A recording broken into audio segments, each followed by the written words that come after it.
Hockey season is back, and that means so is Daily Faceoff Live. Welcome into a new season of the show. I am Tyler Yaremchuk. He is our Daily Faceoff insider, Frank Saravalli. And as always, we are streaming on the Daily Faceoff YouTube. If you are new to the show, make sure you hit that subscribe button so you do not miss a single edition of the show. Frank, hockey season's back. Boy, does that feel good.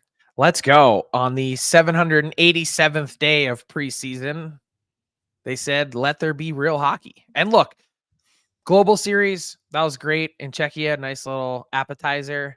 It was like one of those little pigs in a blanket. But we're on to the real stuff now. Yeah, we are. It feels good. I do get a chuckle, like you said. The NHL did technically start whatever it was 4 or 5 days ago, but even the league's official accounts are posting like graphics being like hockey season's back today. And I was like, well, no, we're like 2 games in, but whatever. I digress.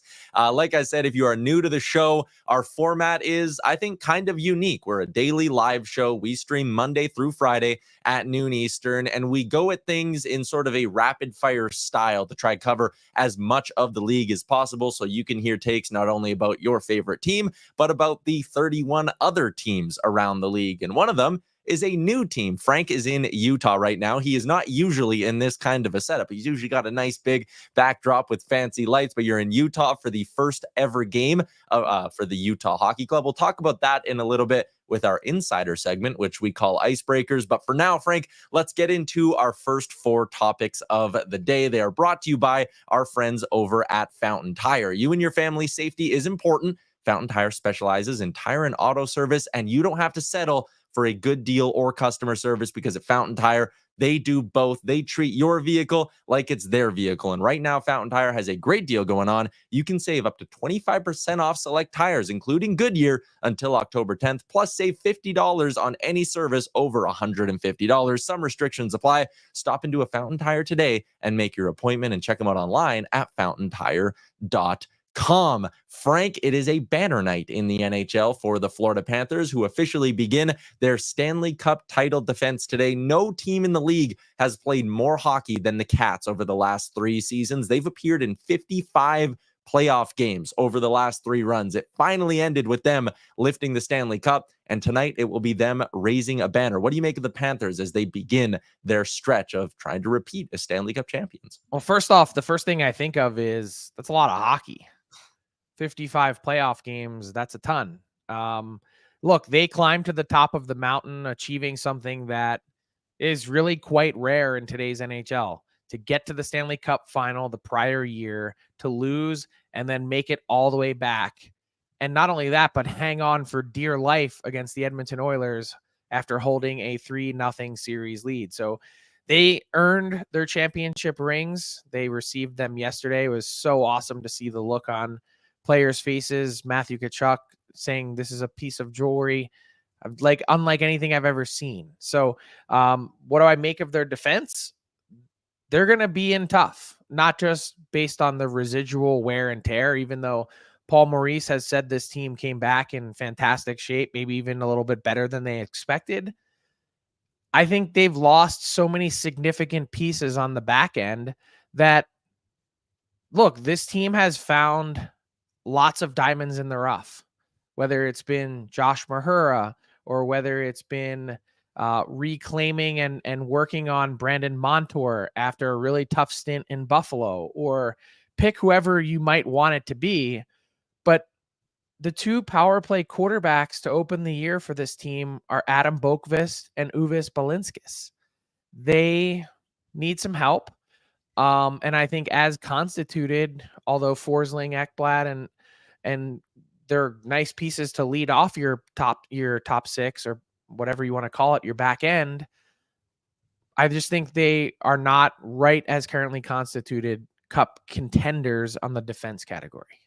Yeah, I mean, you look at this, Uvis Balinskis, Frank, I believe I'm saying that right. Like, that's a guy who, of all the people watching our show, I bet you 95% of them are going, who is that? And you mentioned Boqvist, a guy who struggled to stay in the lineup consistently with the Columbus Blue Jackets in the past. And now you're asking him to run the power play of a team trying to defend their Stanley Cup title. And there are other things too, I think, when you look at this team. I mean, Gustav Forsling played absolutely out of his mind during that playoff run. Is that a sustainable thing for him over an 82 game season, you're sold on it. Yes. But he's also, what I was getting at was Forsing's now getting paid a lot. A guy like Evan Rodriguez was a value piece for them. He's making $3 million a year. Like, they have players who were value pieces the last number of seasons who are now getting paid and need to repeat that success to earn those deals. Well, yeah, and also a new deal for Sam Reinhart, right? Like, everything kind of ratchets up. I just think they're really going to miss some of the guys that were big contributors on their back end. Montour and OEL were huge parts of both runs to the finals. They are the middle piece of a triple header this evening, or today, I should say, that begins with Seattle and St. Louis. Then it goes to Florida and Boston, and it wraps up where Frank is with Utah and the Chicago Blackhawks. We're going to, like I said, talk about that in a little bit, Frank, but let's talk about some bold predictions. And let's start out east, where off the top we said, yeah, the season's already underway for a couple of teams in the Eastern Conference, and one of them is the Buffalo Sabres. Your bold prediction is that the Sabres are finally making the playoffs, Frank, but they're sitting here at 0-2. Is there any reason in your mind to maybe be hesitant or worried about your prediction through 2 games? It's a long season. No, and it was an ugly start for a team that really struggled to score last year, coming home from Prague with 2 goals in your pocket and no points. That's really difficult. I still believe that over the course of this season, Buffalo is built on their back end. For my money, they've got arguably the best top 4 defense in the Eastern Conference. Dahlin, Power, Samuelson, Bowen Byram. That's a really strong starting point. There's a lot of pressure facing this team. Kevin Adams, their GM, has said it's go time. This is year 5 of his run as GM. His predecessor only got 3. They're staring down the longest playoff drought in North American pro sports. And when you get off to a start like that on another continent, no one, I'm sure, is feeling good about themselves. But I think there's tons of reasons to be optimistic about this Sabres team who, again, the strength is on their back end. And I think that's what is the ultimate differentiator in this sport. Yeah, and I love that you bring that up, because Matthias Samuelsson, I think because he was banged up and didn't play a lot last year, people kind of forget the trajectory that he was on. Bowen Byram, full season of him after acquiring him at the deadline. I'm even a fan of a guy like Henry Yokoharu, who, I mean, he doesn't get a lot of fanfare, obviously, but in the role the Sabres are going to have him, I think he's going to bring a ton of value. The question will be up front. They made the move, bringing in a guy like Ryan McLeod for Matt Savoy, clearly showing that there's a sense of urgency in trying to get this offense going a little bit. And McLeod, I mean, I watched him in Edmonton for years. He's not a world beater, but he's a guy who can probably get you 15 plus goals. And on top of that, can you maybe get a bounce back from some guys, Tage Thompson, Alex Tuck, and pieces like that? Well, what about the speed that they added? I mean, look at McLeod, look at Sam Lafferty. Like, these are all guys that skate, and they also have the youngest roster in the NHL this season. Their average age is under 26 years old. It's early. Don't get down on Buffalo just yet. Yeah. Mark is in and says Detroit will make the playoffs and not Buffalo. They're all a part of that sort of mishmash of teams trying to get back into the dance. And the second bold prediction I wanted to throw your way or bring up, Frank, was one about the New Jersey Devils, who are also trying to get back into the playoffs, but that's not really where the bar is set for this team. No, last year was incredibly disappointing. The fact that they finished behind so many teams in their division, including the Flyers and Penguins and others, after getting to the playoffs a year prior and winning a round, there was a lot that conspired against the Devils. They had significant injuries to their star players. They probably had a roster construction flaw in asking too much of their young defensemen at the time. They've rebuilt that. There's way more support now, and they finally solved their goaltending, I believe, for the first time in Tom Fitzgerald's tenure as GM. They've got 2 guys in Jacob Markstrom and Jake Allen that on any given night should give that team a chance to win all 82 games. That's all you can ask of your goaltending. And I've got the Devils winning the Metro Division in the regular season. I think this team is really good, and I think they've got an opportunity to take a big step. And Jack Hughes, for me, again, another kind of coming out party this year. He had one a couple years ago.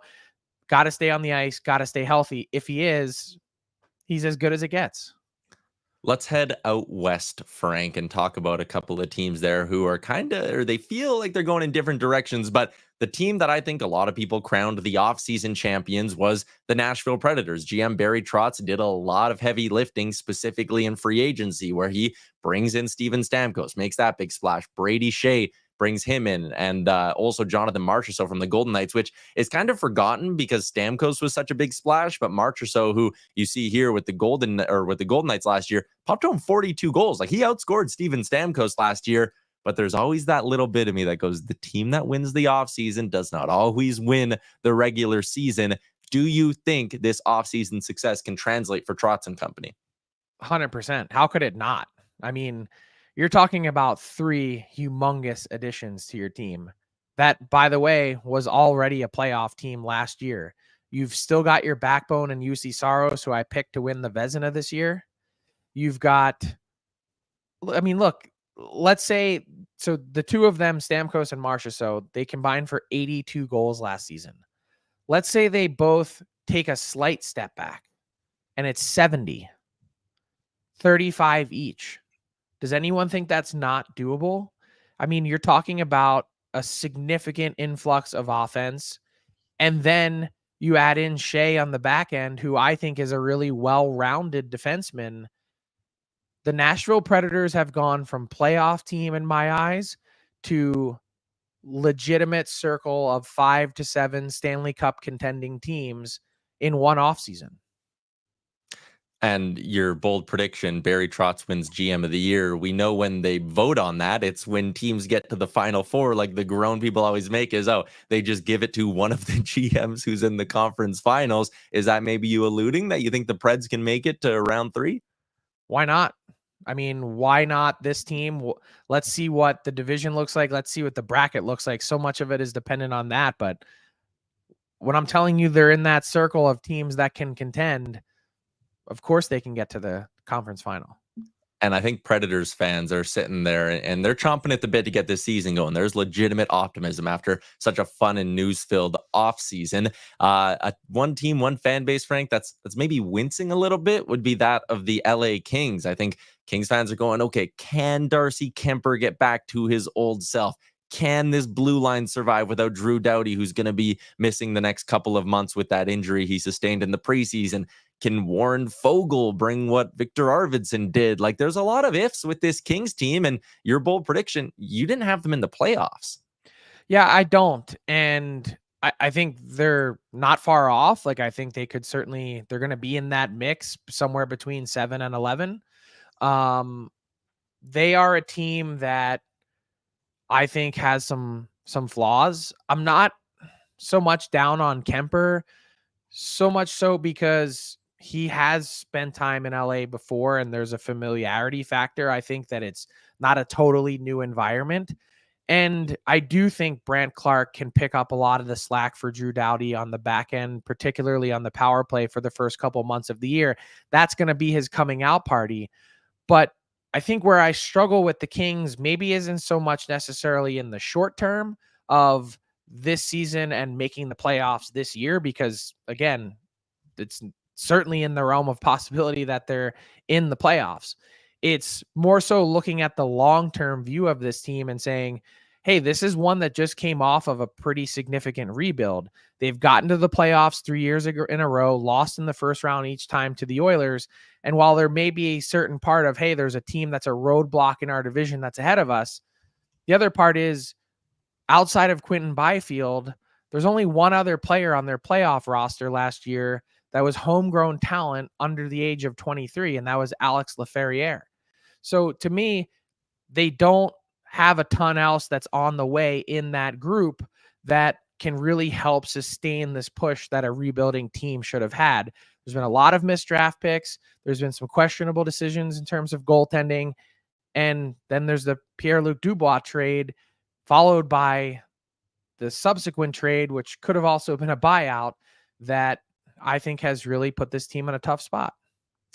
100%. Another piece they brought in over the summer is Tanner Jeannot. And I peg him as maybe a wild card where he's not coming in with a ton of expectations. But remember when he scored 24 goals as a rookie with the Nashville Predators? And it was like, whoa, is this like one of the next big power forwards in the league? He can fight, he can score.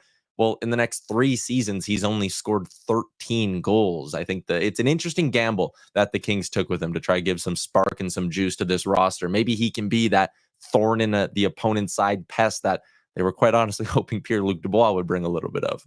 Yeah, and remember the trade from Nashville to Tampa? I mean, there's a 5 lot given up. Yeah, a lot. All right. Well, we're going to keep cruising along. We're going to get to icebreakers in a second. Everyone in the YouTube chat, I see you all buzzing away. A bunch of people asking about Shesterkin. We are going to get to that in a little bit. But one of the other things you threw in there, Frank, was a couple of predictions about deadline talk and free agency. And you know me, it is never too early for me to ask you about Come the on. trade No, deadline. it is. I promise you, it can be too early. But you put the bold prediction in there and 3 players who you think could be potential deadline targets. You had Yanni Gourde, you had Cam Fowler, and you had Brock Nelson of the New York Islanders. I think it's interesting because especially in the East, like we just kind of hinted at, Detroit, Ottawa, all these teams think they're getting back in the mix. You could probably throw Pittsburgh in there as well. There's not a lot of teams you look at and go, oh, well, they'll be sellers. And that could make an interesting trade market 6 months from now. Yeah, and look, Brock Nelson had a really big year, right? And I think more so when I make those predictions on the trade deadline, it's my view of how those teams are going to stack up relative to the rest of the league. I see the New York Islanders as a sort of mid pedestrian type team, and pedestrian also in terms of the pace that they play at. That's going to need to change in a big way this year for the Islanders. The Kraken, I think they've got some really good pieces, but no superstars. And that part certainly hurts. Plus the division that they're going to be competing in. So I think the Kraken, just FYI, were maybe a little bit heavy on forwards. Yanni Gourde, his name pops up. Also Brandon Tanev. His name has popped up as well in terms of potential trade targets, and it's never really too early to engage in some of those conversations. The other one you had, Mitch Marner in Toronto. This was a big point of drama throughout the offseason. He ends up sticking around, and just based on your bold prediction that he will headline the 2025 free agent class, this storyline is going to be one we talk about for the entire season. It ain't going anywhere, Frank. No, it's not. It hasn't gone anywhere all summer. I think the hard part is really trying to envision what's the end game here. What's the end game for team? What's the end game for player? At the end of the day, I have a hard time seeing the Leafs continue to make the same decisions with this core that, even when last season ended, I know that there was certainly some roster influx for the Leafs this summer, but last season ends and everyone's going, surely this is the year that there's going to be core changes, and nothing has really happened in terms of that group. And yes, you're looking at one more year of John Tavares in that contract who relinquished the captaincy, but I just think at some point there has to be change there. And what's going to be really difficult to fathom and or stomach is the idea of the Leafs potentially having Marner walk for nothing. I just also don't think you can get to the trade deadline this year with another 100+ point team and say, hey, we're going to just make this change right now and make a trade. Plus, he also holds all the cards, which is the most important reminder with the full no move clause.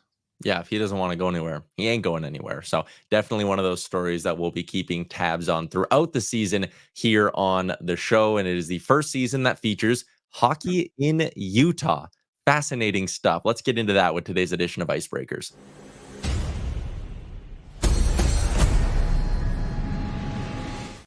Icebreakers is our weekly insider segment where Frank empties out the clip on his notebook. And Frank, actually, one of your bold predictions last year, was it not that Arizona would be moving by the end of the year? I think you had it at Houston, so I'll give you half points on that. But you joked today on the DFO Rundown, the podcast you do with Jason Gregor twice a week right here on the Daily Faceoff YouTube. You said the league has finally gone from 31.5 teams to 32. It's a full 32 with Arizona no longer being here.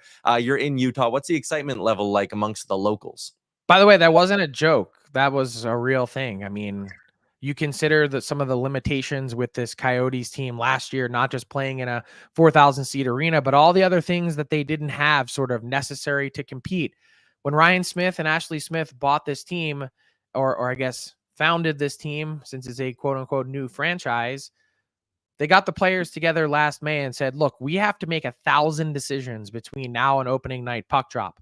Can you just tell us what are some of the things that are really important to you? Because we don't want to go through all summer guessing as to what you might like and not like.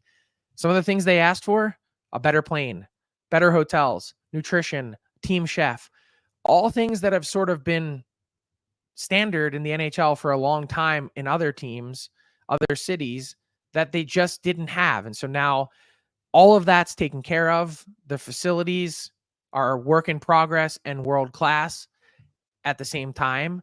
And now their mantra heading into the season is no excuses. They've got what they need. And this is a team that's uniquely positioned to be good now and also good for a long time to come. Because they have 1 million draft picks in their possession, which is part of how they can help both of those and maybe be better now, deadline, maybe be better down the road, keep stockpiling the cupboards. I'll tell you this. There's a number of teams that are going through the Utah Hockey Club reserve list because there's a 50 contract limit and saying, hey, they can't possibly sign all of these guys that they've drafted. We're going to start targeting some of these guys who are just going to become free agents because they're not signed, or we're going to try and trade for them because they can't keep them all. Yeah. Let's talk about the team on the ice here for a second. I pull up their lines on Daily Faceoff and I go, boom, Clayton Keller, their star power. I like Logan Cooley. I think Dylan Guenther could be one of those real surprise players this year who becomes a household name around the league. But like, I like their top line, their top nine. I like their forward group. I like their D pairings. I think the duo they have in net is more than serviceable. How good can this Utah team be on the ice? I have them as a playoff team this year. And yeah, Vegas expansion team back in 2017-18, they make the playoffs, go to the cup final their first year. This is a totally different scenario and situation. You've got a ready-built team that has been going through this exercise for the last few years that is ready to hit the ground running. They've significantly improved their defense with the Mikhail Sergachev trade. They add an important veteran voice in Ian Cole, who, by the way, is riding a 9-year playoff streak personally. He was with the Vancouver Canucks last year as they got back into the playoffs, plus the young stars that they have up front. You mentioned Dylan Guenther becoming a household name in the NHL. He's already signed for a $50+ million contract. Logan Cooley, another rising star. This team has a lot of really exciting, interesting pieces. Plus, their top player, Sergachev, makes $8.15 million on the cap. They've got cap space and flexibility. They still have draft picks that they can trade, and they're going to be able to catch some other teams, not by surprise, but by surprise with what they might be willing to offer and how aggressive they might be willing to be as time goes on. Mm-hmm. One more on kind of the ownership off ice side of things as well. I think, one of the jokes that's maybe being made at Utah's expense, there's no name, okay, but also a lot of the seats in the arena have partial visibility. We're going to see pictures and stuff go viral over the next month of people being like, look how bad my seat was here. How committed are the Smiths to making this a premier franchise? Have they already laid out plans for maybe how they're going to improve on some of these things that maybe they're deficient in?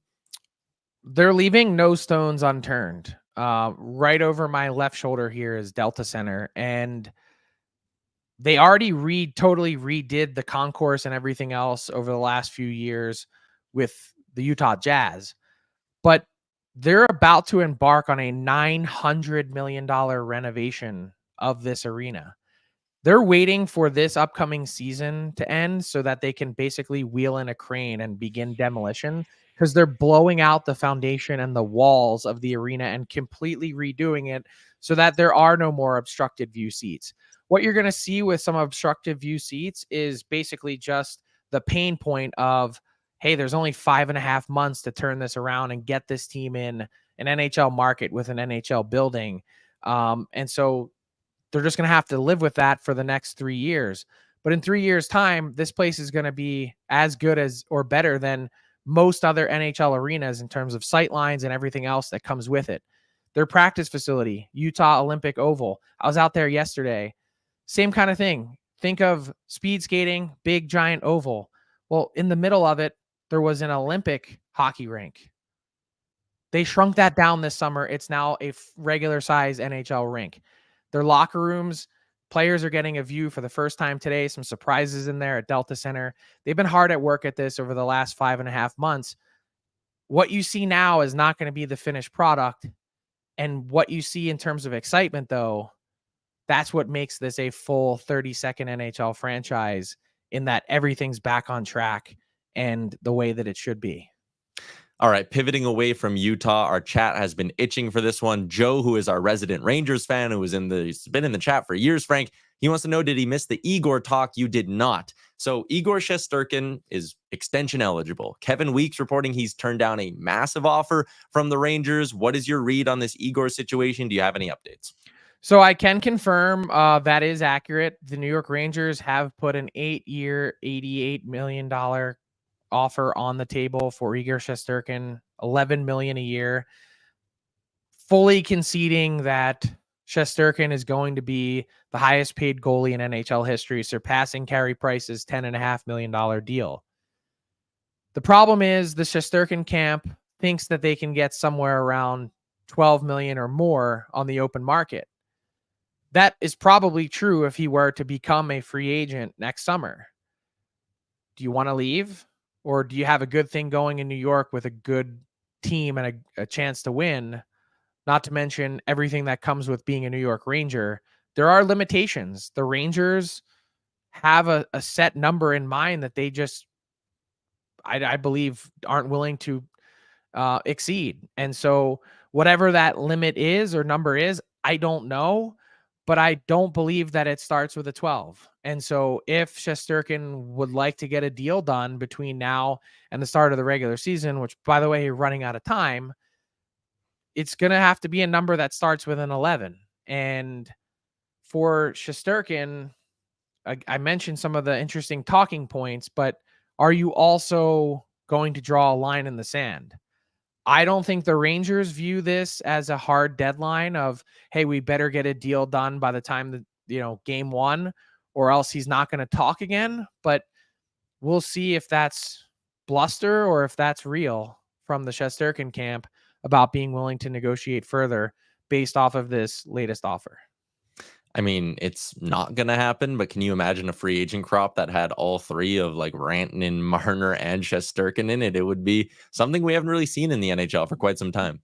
I'd be all for that. It'd be a heck of a show next July 1, but my guess is they find a solution. And Rantanen just seems really easy, doesn't it? Like just a shade under McKinnon, and let's move on. Yeah, you get $100K less than Nate, and let's just keep cruising. All right, there you go. That is Icebreakers, our weekly insider segment here on Daily Faceoff Live. And let's move along to our hashtag AskDFO question, Frank. Earlier today, the NHL putting out a pretty cool video, getting hyped for the new season. Let's give it a watch, and then I'll ask you a question on the tail end of it. Z, the laziest generation? Yeah.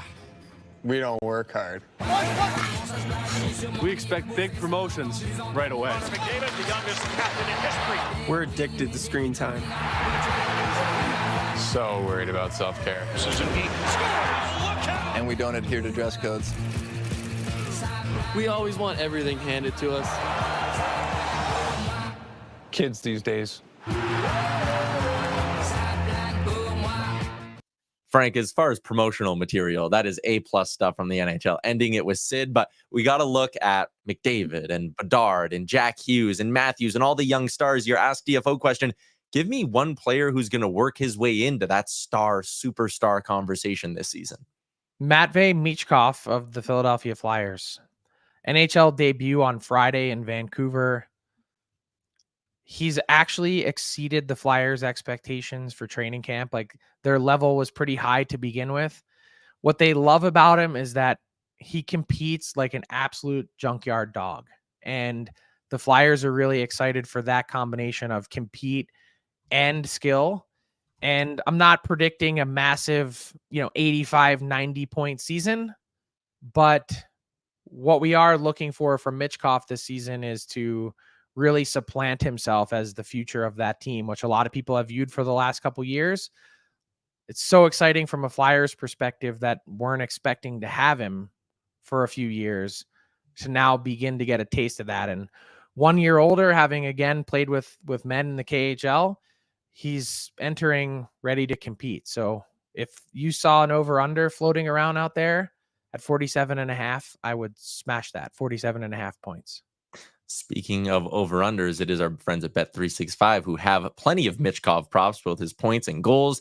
He's 3-1 to be the highest scoring rookie this year, which I don't mind at all. And speaking of Bet365, let's get to our daily bets. The NHL gets going today with 3 games on tap, and there's a couple of plays I like for our friends at Bet365, the largest sports betting platform globally. Whatever the moment, it's never ordinary at Bet365, and you can download the app today and use the promo code DAILY365 to get in on a huge range of markets. Frank, a couple of picks for me today. I know my boy Liam's in the chat. He's angry that the NHL is starting at 1:30 on a Tuesday. I'll have a pick for that game. One shot prop parlay I like, because I like doing this. Connor Bedard over 2.5. I think he's going to have a monster year. I think he's going to shoot the puck a ton. I don't think there will be a lot of games where this line is at 2.5, so I'm taking it while I can get it and pairing it up with Matt Tkachuk over 3.5. Put those two together, it's plus 245. Tkachuk is a shot on goal machine for the Florida Panthers, so I like both of those overs this evening. And I also like over 5.5 goals between the Blues and Kraken. It's an afternoon game. It's early in the year. Teams are still working out defensive warts. I kind of like that this number is at 5.5 and not 6.5 like you usually see in NHL games throughout the year. So I'm going over in St. Louis and Seattle and a shot prop parlay. Frank, what do you think? A lot of goals for a matinee start? I don't know. I could see those being 2-1 games too. So I have a hard time on that, but the shot prop was juicy.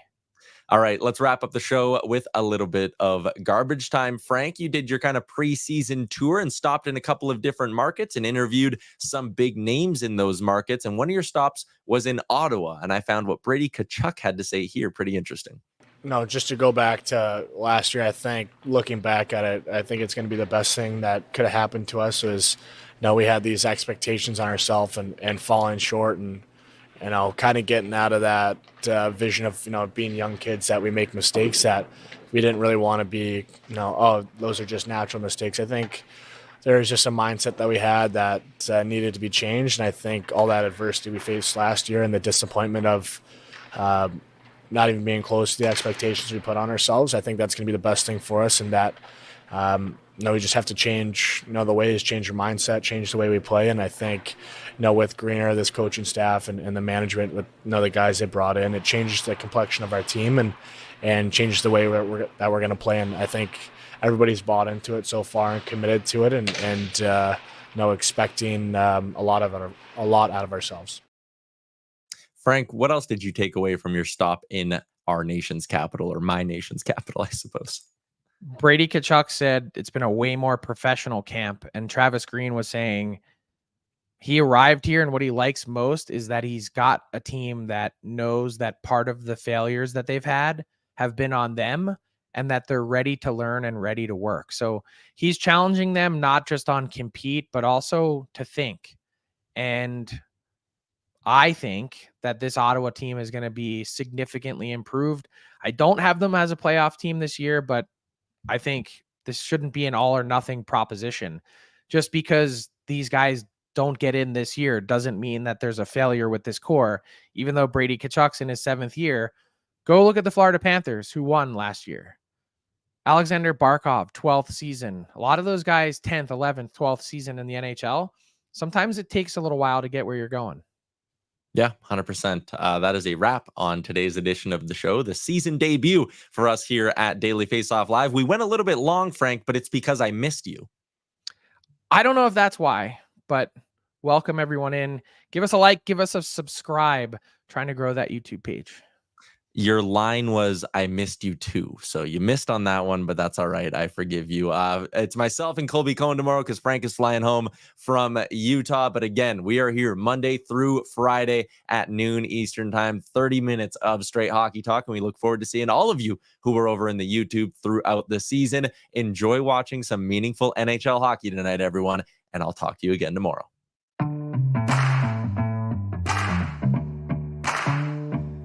What's up, hockey fans? If you enjoyed that video, then you're going to want to hit the subscribe button to not miss any of our content, from daily live shows with Frank Saravalli to analysis from former NHLers to exclusive interviews with some of the biggest names in the hockey world on Frankly Speaking. You're going to want to hit that subscribe button and stay up to date with everything going on in the hockey world.